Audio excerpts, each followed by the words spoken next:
chère Madame Anna Foster, Monsieur John Bermano, directeur stratégie au sein du RFED et représentant de Madame Dossi Sekenou, de Gloria Agwe, Madame Batarsek, qui va être le point focal du RFED ici au Sénégal, Mesdames et Messieurs les représentants des missions diplomatiques et les représentants des organisations internationales et intergouvernementales ici présentes. C'est un grand plaisir pour moi de prendre la parole aujourd'hui à l'occasion de cette rencontre afroféministe sur les femmes défenseurs des droits de l'homme ici en Afrique de l'Ouest. L'Afrique de l'Ouest, c'est toujours un berceau de la révolution en matière des droits de l'homme, comme je le dis toujours, parce que toutes les lois sur la protection des défenseurs des droits de l'homme et des défenseuses des droits de l'homme sont nées d'abord en Afrique de l'Ouest. Il n'y a qu'une seule loi en Afrique qui est hors Afrique de l'Ouest, c'est celle qui a été votée en République démocratique du Congo. C'est qu'ici on trouve le pays pionnier, la Côte d'Ivoire, le Niger, le Mali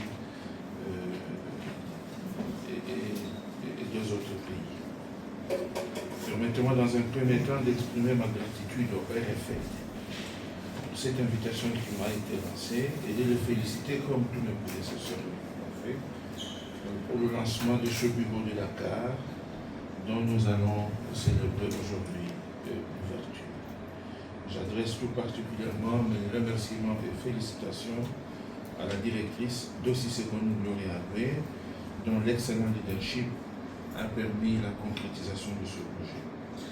En ma qualité de rapporteur spécial sur les défenseurs des droits de l'homme en Afrique, un focal sur les représailles au sein de la Commission, je ne peux débuter cette intervention sans reconnaître une réalité dont beaucoup d'entre vous êtes les premiers témoins.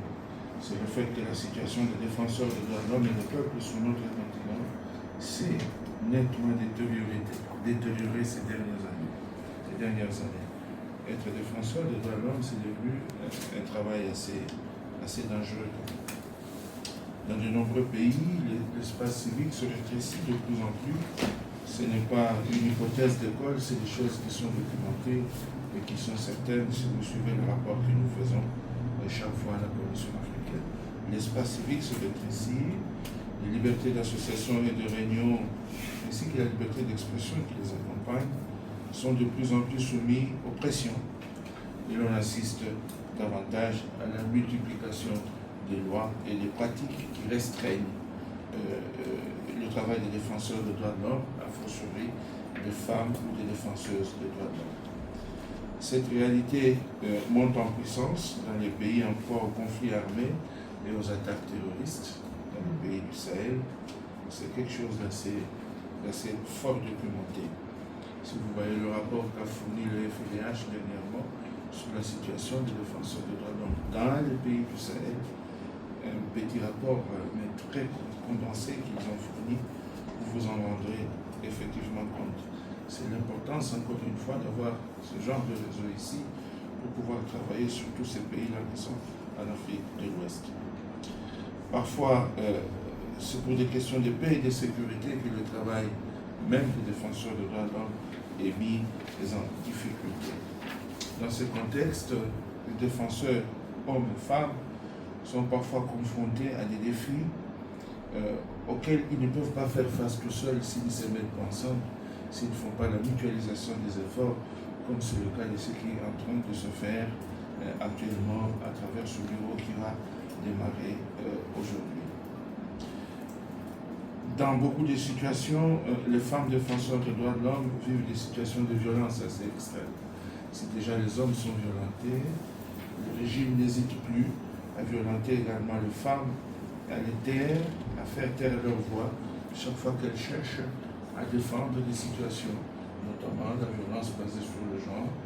Et c'est très difficile pour elles de devoir faire ce travail. Or, lorsque la femme ne fait plus le travail de défense des droits de l'homme, c'est toute la société qui est mise en danger parce que la femme reste un pilier.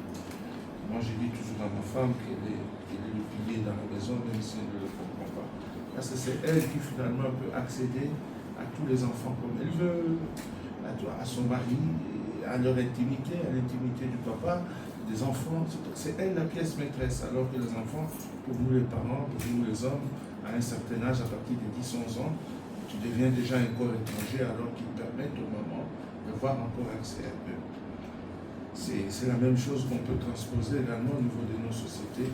Les femmes restent du cœur et du pilier. Alors il faut poser un cadre de la protection des femmes défenseurs des droits de l'homme et des peuples en Afrique, ce qui nous permet de rappeler qu'il existe des normes, des institutions et des mécanismes régionaux qui sont là, qui ont été mis en place pour protéger justement ces femmes-là et qui reconnaissent la légitimité de leur travail et qui les aident à être protégées. Au cœur de ces mécanismes se trouve aujourd'hui la Commission africaine des droits de l'homme et des peuples qui dispose de pas mal d'outils. Pas mal d'outils pour aider les femmes défenseurs des droits de l'homme à ne pas se sentir seules. D'ailleurs, au moment où nous parlons, avec Mme Anna Foster qui est là, nous sommes en train de mettre à jour une étude qui avait été publiée avant 2017 sur les femmes défenseurs des droits de l'homme. Et une fois que cette étude est publiée, nous ne manquerons pas de partager avec le RFLD, qui est un de nos partenaires ici en Afrique de l'Ouest. Nous savons que les préoccupations des défenseuses et défenseurs des droits de l'homme en Afrique de l'Ouest peuvent être portées dans un cadre de dialogue structuré avec les États au travers des différents moyens d'engagement dont dispose la Commission, parmi lesquels les résolutions. J'entends voir le RFLD être porteuse d'un certain nombre de résolutions à la Commission africaine de l'homme et des peuples. N'hésitez pas à venir nous voir lorsque vous allez démarrer ce bureau-là pour nous faire part de vos préoccupations et permettre à la Commission d'adopter des résolutions. Il en est de même des communiqués de presse que le rapporteur spécial publie souvent. Je compte beaucoup sur ce bureau aussi. Vous n'êtes pas les seuls en Afrique de l'Ouest, si vous êtes les pions, parmi les pions majeurs, je vais compter sur vous pour mettre en lumière un certain nombre de problèmes qui se posent ici, pour les droits que vous défendez, pour le travail que vous faites, pour la publication de communiqués de presse. Soyez disponibles parce qu'il arrive des moments où vous quittez toute l'Afrique de l'Ouest. Nous avons des faits, nous cherchons à vérifier, vous devez être ce réseau-là. Lorsque je décroche mon téléphone, je vous appelle, vous dites, nous connaissons cette situation, nous l'avons déjà documentée, ou si vous n'avez pas encore documenté, donnez-nous 24-48 heures, nous allons vérifier à la base. Parce que souvent les États nous reprochent, en ce qui concerne les droits des femmes aussi, de publier des informations, des communiqués de presse, des alertes, mais qui ne sont pas documentés à la base. Nous ne pouvons pas tout faire, c'est pour ça que vous êtes nos partenaires. Une fois que vous êtes sur le terrain, travaillez sérieusement. Documentez tout ce qui est possible d'être documenté, en sorte que quand nous avons besoin de cette info, vous pouvez nous la donner. Mais aussi, vous pouvez aussi être proactif. N'attendez pas qu'on vous demande l'info. Tout rapport que vous avez, vous pouvez déjà transmettre pour nous permettre d'initier des actions. C'est de cette manière que nous continuerons à collaborer, c'est de cette manière que nous avons toujours travaillé avec John et le RFLD pour les autres espaces qui ne sont pas ici en Afrique de l'Ouest. Moi, je serai toujours à votre disposition pour pouvoir échanger énormément avec vous. Et c'est ça mon rôle. Si vous n'êtes pas là, le rapporteur spécial n'a pas sa raison d'être. Et si je suis là, c'est parce que ceux qui ont créé ce mécanisme, dont certains sont dans la salle, le Sadi Ignace, le professeur Mamba Safal, ils ont créé ce mécanisme justement pour permettre aux défenseurs et aux défenseuses des droits de l'homme de ne pas se sentir seuls sur ce continent, de se sentir pris en charge par l'Union africaine. Et c'est ensemble, si nous travaillons main dans la main, que nous arriverons un jour, conformément à l'agenda 2063 de l'Union africaine, d'avoir cette Afrique que nous voulons. Et comme j'ai toujours l'habitude de le dire, l'Afrique que nous voulons n'est pas encore celle que nous avons aujourd'hui. Cette Afrique que nous chérissons tous, conforme à l'agenda 2063, n'est pas encore celle que nous avons. Sinon, on ne serait pas ici cet après-midi. Mais elle dépend largement du travail que nous faisons tous. Faisons ce travail sérieux. Ce n'est pas du travail. Ceux qui cherchent à devenir riches ne viennent pas travailler dans le domaine des droits de l'homme, mais ceux qui cherchent à aider les autres à s'épanouir dans la vie, ils viennent travailler dans ce domaine. C'est pour ça que nous sommes tous là réunis ce soir. Permettez-moi, pour conclure mon propos, en souhaitant à ce bureau pays du RFLD, à son point focal, Madame Bador-Sec, mes vœux le plus sincère de plein succès.